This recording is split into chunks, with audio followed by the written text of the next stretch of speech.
¿Te imaginas que todas las palas que tenemos o que nos gusta probar, o incluso las que probamos aquí en el canal, las pudiéramos puntuar? Pero puntuar de verdad, no con una estimación o por sensaciones, sino como si fuera un examen en cuanto a salida de bola, potencia, manejabilidad, tacto. Y si te digo que a alguien ya le pasó todo esto por la cabeza y decidió emprender para crear un proyecto para poder dar esta puntuación a las palas, y si te digo más todavía que esta gente que se le ocurrió este proyecto es de la misma ciudad que Zona de Pádel, pues seguramente harían lo mismo que nosotros, irnos volando a ver qué nos cuentan en Testea Pádel.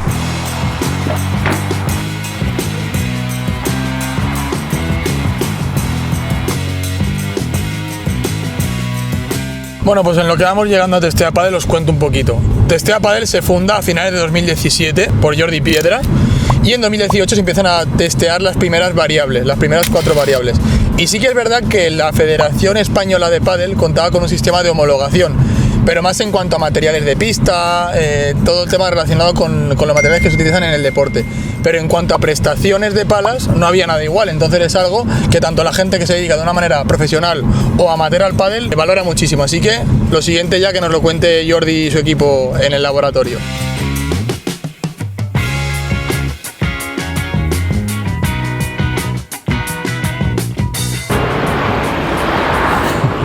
Bueno, pues ya hemos llegado aquí a la Universidad Politécnica de Valencia, más en concreto al apartado de startups de la UPV, que es aquí donde tiene Testea Pádel sus laboratorios. Así que vámonos para adentro y que nos cuenten ya qué hacen en su mazmorra de experimentos. ¿Jordi? Vale, ¿qué tal? ¿Cómo estás? Estamos aquí ya fuera por el Poli. ¿Qué tal, Jordi? ¿Cómo estamos? ¿Cómo va? ¿Todo bien? Bien, aquí a ver el laboratorio que tenéis aquí, a ver qué tramáis por aquí. Pues te va a encantar, ¿eh? ¿Sí? Vas a flipar, tenemos un montón de cosas que seguro que te van a gustar. Hombre, yo estoy ahora pues con ese proceso, ¿no?, de cambiar de pala y eso, el tener una nota que no sea una sensación de una persona de otra, con un gusto más de un estilo de juego. Pues oye, pues qué mejor que venir hoy a Testea Pádel, ¿no? Es justamente la idea, al final poder darle información útil al consumidor, al comprador y que sea capaz de encontrar su pala más adecuada. Genial. Bueno, pues ya hemos llegado aquí al laboratorio de Testea Pádel con todo el equipo, con Jordi, con Toni, con Pablo, con Alicia. Bueno, por introducirme un poquito cómo empezáis cuando llega una pala y, por ejemplo, se empieza a testear, digamos, las primeras características. Bueno, pues ya aquí en Testea lo que hacemos es cuantificar y objetivar lo que el jugador de pádel habitualmente utiliza, ¿no?, a la hora de elegir una pala o de saber con qué pala le gusta jugar. Bueno, conceptos como zona dulce, salida de bola, manejabilidad, peso, balance, todos esos conceptos aquí somos capaces de medirlos, cuantificarlos científicamente y luego contextualizarlos, ¿no? Decir, oye, pues esta pala de 5 a 10, ¿cómo es en dureza? ¿Vale? De 5 a 10, ¿cómo es en manejabilidad? O sea, al final somos capaces de clasificar la pala en función de la jugabilidad de manera objetiva. Claro, lo primero de la pala hay que registrar su peso y balance. Al final es una cosa que probablemente cualquier jugador puede hacer en su casa con una báscula. Y nosotros tenemos aquí una estación en la que podemos el equilibrio de la pala será donde se sitúa, digamos, el centro de la masa.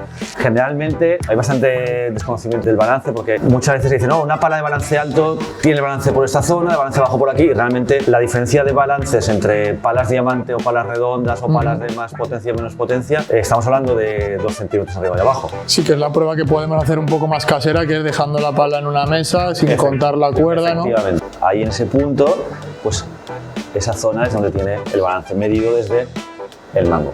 Luego lo siguiente que hacemos es tomar un registro numérico de la forma, la forma de la pala, porque siempre simplificamos entre redonda, lágrima y diamante, pero realmente puede ser una diamante con un perfil súper achaflanado, una diamante con menos perfil, una redonda 100%. Entonces aquí simplemente con esta gráfica sencilla que se puede hacer en casa, simplemente tomamos la geometría de la forma, ¿vale?, y le damos un número de 0 a 10. 10 es diamante, 0 sería redonda 100%. Entonces tenemos ya registrado el peso, balance y la geometría de la forma de la cabeza. Genial. Seguimos registrando parámetros mecánicos de la pala y en este caso vamos a ver el concepto de rigidez del sándwich, ¿no?, o dureza del sándwich. Lo dura que está la pala. Sí, cuando hablas de la pala más dura, menos dura, es un material compuesto, es un sándwich que tienes un núcleo interior y unas láminas. Entonces, pues tú puedes tener una lámina que es muy flexible, pero si el núcleo interior es muy duro, la combinación de núcleo más las láminas pues puede tener un comportamiento más duro o menos duro. Entonces, en este caso lo que hacemos es, o sea, producimos una deformación. Se va hundiendo poco a poco, no sé si se puede ver en cámara, pero... Se hunde, hay una deformación de hasta 6 milímetros, ¿vale? Más de medio centímetro, y lo que detecta la máquina, qué fuerza ha sido necesaria para conseguir esa deformación. A mayor fuerza que he tenido que aplicar, quiere decir que es un sándwich más duro, es una pala más rígida. Solo que podemos ver la sensación de cuando se hunde más la bola o menos en la, al golpear la pala. Esto es en estático. Claro. Luego en dinámico puede haber una variación porque la bola lleva una velocidad, entonces es una variable mecánica de la pala en estático. Igual que hacemos la dureza del sándwich, cuando golpeamos, al final hay una deformación, primero de la cara y luego de la estructura. Cuando tú golpeas, la estructura se va a deformar, aunque parezca que no, que eso es el concepto de rigidez de marco. Un marco más rígido, por ejemplo, te va a dar una mayor potencia. Sí, que mucha gente a lo mejor se centra en la superficie o en el núcleo y también tener un... Claro, aquí lo que vamos a hacer ahora es obtener la rigidez del marco, es decir, cuánto me va a costar deformar la estructura de la pala. Le aplico una deformación, veis como aquí llega a bajar, este punto es fijo y este punto ha bajado. ¿Vale? Cuando quito esa carga, esa deformación se recupera, es como la pala ha subido otra vez. A mayor carga necesaria para esa deformación, pues una pala que tiene mayor rigidez de marco. Como estábamos hablando, veis que el núcleo de la pala es un sándwich compuesto por diferentes materiales.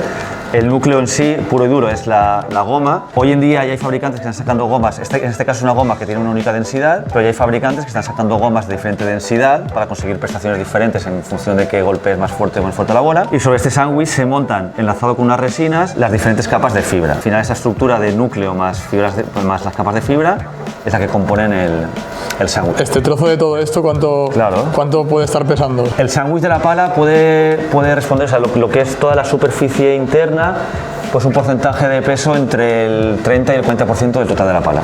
Claro, no todos los días, nunca todos los días no tienes aquí una pala abierta por la mitad para... Tampoco la idea es romper palas. Claro, no. El peso y en balance ya es un indicador un poco de lo fácil que va a ser para el jugador mover esa pala, pero solo el peso y balance nos puede llevar a engaño, porque hay palas que a lo mejor pueden tener un balance determinado, pero su distribución de masa hace que esa pala sea más manejable o menos manejable. Entonces es necesario introducir el concepto de momento de inercia.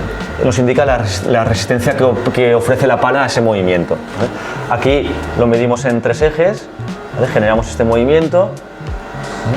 Esto va sensorizado y se registra la longitud de onda en un ordenador, y de aquí sacamos el parámetro que nos dice, ¿vale?, cuánto me va a costar mover la pala en este eje. Igual que hacemos en este, lo giraríamos y haríamos en este eje de aquí, y también tendríamos la opción de hacerlo en su eje vertical, que al final, por ejemplo, este movimiento puede tener influencia en golpes como una dejada, por ejemplo, en un golpe defensivo de fondo de pista en el que tengo que generar un movimiento de muñeca muy rápido, nos daría una idea de cómo me va a costar mover la pala en ese...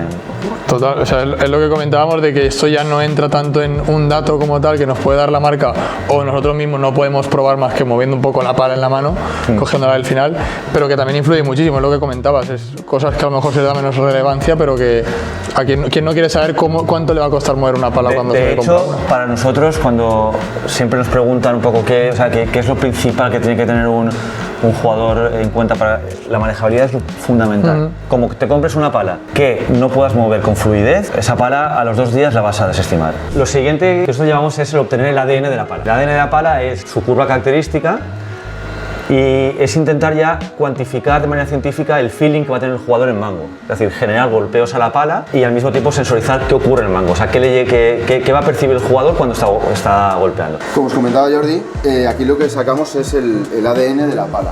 Nosotros llamamos el ADN, que es el comportamiento que va a tener a la hora de jugar con ella. Lo que hacemos es un barrido a lo largo del eje longitudinal de la pala. Hacemos 90 impactos, 3 ciclos, hacemos 3 repeticiones para luego sacar el promedio, y lo que hacemos es registrar mediante unos acelerómetros, diferentes sensores. Lo que registramos es como tratar de registrar la percepción que tendría un jugador a la hora de jugar, la respuesta que va a tener en la muñeca, claro, con diferentes tipos de golpe, bola y en función del punto en el que está impactando. Obtenemos una curva como esta de aquí, ¿vale?, en la que vemos la sensación de vibración que recibe el jugador en cada punto. Esta curva es característica de cada pala. ¿Vale? Todas las familias de palas, cuando compras pues, una pala de un determinado modelo, todas tienen una curva igual, ¿vale? Y es característica de cada pala, por eso lo llamamos el ADN de la pala. Entonces, por ejemplo, esta pala con esta gráfica, bueno, la versión del 2021, ¿es recomendable para un jugador intermedio, bueno, principiante intermedio, que no profesional y que no...? Sí, la MLD siempre da una zona dulce muy amplia. ¿Vale? Sí, la verdad que es muy planita, un valle bastante. Cualquier jugador puede jugar con ella independientemente del nivel que tenga. Una cosa interesante de las cosas que hacemos con el robot es que a la empresa le damos, por un lado, la curva, el ADN característico de su pala, y le clasificamos su pala dentro del mercado. Y de hecho les sirve a las marcas que trabajan con nosotros para organizar su colección y darle luego al jugador la clasificación que se da típica de pala de ataque porque tiene más control o más potencia. Pues aquí se clasifica con parámetros objetivos. Claro. Pues si te dice esa marca que esto es de potencias, porque aquí ha salido en el ensayo de potencia bien. No es porque ellos quieran haber hecho esa pala, porque es de potencia. Exacto. Muy bien. Entonces, los siguientes ensayos que hacemos en el laboratorio ya son ensayos en los que se tratan de reproducir los golpes que hay en juego, pero de una manera totalmente repetible, ¿vale? En pista cada golpe es de una determinada manera, y aquí en el laboratorio podemos crear las condiciones para que el golpeo sea siempre igual. Tenemos dos golpeos que son los más útiles para caracterizar las palas, que son los golpeos a baja potencia y los golpeos de alta potencia. ¿Vale? Esta es la estación que llamamos de salida de bola, y lo que tratamos de reproducir son los golpeos a baja potencia que se hace, por ejemplo, cuando hacemos un globo o cuando hacemos un golpe de derecha o de revés desde fondo de pista, pues golpeos a baja velocidad. Ahí lo importante es el sándwich que tenemos, la goma y la elasticidad de los elementos, y lo que hacemos aquí es calibrar la pala para que golpee en el punto dulce que previamente hemos sacado en el robot, y levantamos la pala, vamos a hacer el ensayo, levantamos la pala todas a la misma altura, soltamos la pala, golpeamos una pelota y vemos cuánto sube este péndulo. Okay. ¿Vale? Cuanto más sube el péndulo, más transferencia de energía hay y más salida de bola tiene la pala. Decimos, esta pala sale mucho la bola, pues aquí lo medimos. Aquí decimos si sí o si no sale. Aquí decimos cuánto sale. Claro, a ver, aquí lo que hacemos para mantener las condiciones iguales es utilizar una pelota rellenada con silicona. Claro que de manera que no pierde presión. Es importante la pelota, es importante la temperatura. ¿Vale? Cuando hacemos los ensayos, temperatura y humedad del laboratorio se mantienen constantes para todos los ensayos. Y el otro ensayo que tenemos ahí, que tiene Pablo, es el ensayo de potencia. ¿Vale? Aquí lo que tratamos de reproducir es el golpe de remate de un jugador. ¿Vale? Un golpe algo más duro, más seco, ¿no? Que exacto. ¿Vale? Tenemos un péndulo, pero que está reforzado con un muelle. Entonces golpeamos más arriba del punto dulce, ¿vale? Cerca de la parte de arriba de la cara, que es donde se hacen los remates. Y entonces el concepto es el mismo, ¿vale? Con una alta velocidad de golpeo vemos la pelota cuánto sube, ¿vale? Entonces cuanto más potencia tiene la pala, más sube la pelota. Esta es estación de fatiga, y también la hemos modificado ahora para medir la adherencia de la pintura. Tenemos las dos vertientes de ensayo con esta máquina. Por un lado hacemos el ensayo de fatiga, que es impactar del punto dulce de la pala, y lo que hacemos es varios impactos manteniendo la presión, y tras un ciclo corroboramos si esta pala, lo primero, si pasa o no pasa el ensayo, si puede tener algún tipo de daño, de rotura y demás. Entonces, si la pala pasa el test, lo que se hace es volver a ensayar en el robot, perdón, es que antes estaba allí, en el robot. Entonces se vuelve a pasar por el robot y se compara la curva resultante del pre y el post fatiga, ¿vale? Para ver digamos, el nivel de desgaste que ha obtenido esa pala con ese ciclo de precarga que simularía un uso prolongado. Con eso sí que te permite ver, pues, palas que tienen mayor merma de condiciones que otras, con el mismo ciclo y la misma carga bajo las mismas condiciones, consigues ver qué palas pueden sufrir más desgaste. Pues aquí tenemos una plancha de acero debajo que impide que el material se mueva. 4 bares y medio, estamos presionando de manera muy fuerte, pero estamos sobreestresando el material. Para que pase el estándar de testea, primero no tiene que romper, que algunas palas rompen, Y segundo, la curva no se tiene que desviar. Y tiene una curva muy diferente, mucha variación entre la curva original y la curva obtenida tras el ciclo de fatiga. Hay un umbral, entonces si pasa ese umbral se descarta ya. Claro, pues si veis el concepto de la estación, con ese mismo concepto lo que hacemos es ponerle un material adherente a la parte de abajo del pistón y hacemos el mismo ensayo en diferentes puntos de la cara de la pala. ¿Vale? Podemos mover la pala en la estación, medimos diferentes puntos y vemos si la pintura salta. Y antiguamente sí que era muy habitual el comprarte una pala nueva, golpear y a la segunda partida te saltaba la pintura. ¿Vale? Eso es porque el preimpregnado que había de la pintura pues no era correcto o se había pintado, la calidad de la pintura que habían puesto no era buena. Nosotros ahora probamos las palas que nos piden las marcas y tiene que pasar el test de pintura para que la pala tenga el certificado de calidad y luego el jugador no vaya a tener ningún problema. Esta máquina sirve para medir la resistencia que tienen las palas a rotura en marco y en cara. ¿Vale? Y el ensayo, pues no tiene mucho misterio, Pablo. Cuéntanos cómo va la fiesta. Se deja caer unos pesos que van dentro del tubo por gravedad, se parte de 40. Entonces se hace ensayo a 40, 50, 60 y a 70. Y el 70 es el umbral de corte, digamos, de si llega a 70 y no ha roto, pasa el ensayo. Para la cara, lo que se hace es con esas pletinas de detrás, se ponen así, la otra por detrás, con estos rodillos aseguramos, se pueden mover como la forma de las palas es variable, pues con estos rodillos excéntricos lo que hacemos es ajustar bien en los 4 puntos de contacto para bloquear la pala. La carga es diferente, es menor en la carga en ensayo de rotura de cara que rotura de marco, y en ese caso lo que hacemos es desde 40 hasta 110 hacer todo el barrido de posiciones, descargando hasta ver si, normalmente lo mismo, también si 70 ya pasa y se hace el ensayo a ver la durabilidad máxima. Hasta aquí es para salida, para rotura de cara y con todos los pesos es para rotura de marco. La superficie de la pelota la tenemos en este utensilio, ¿vale?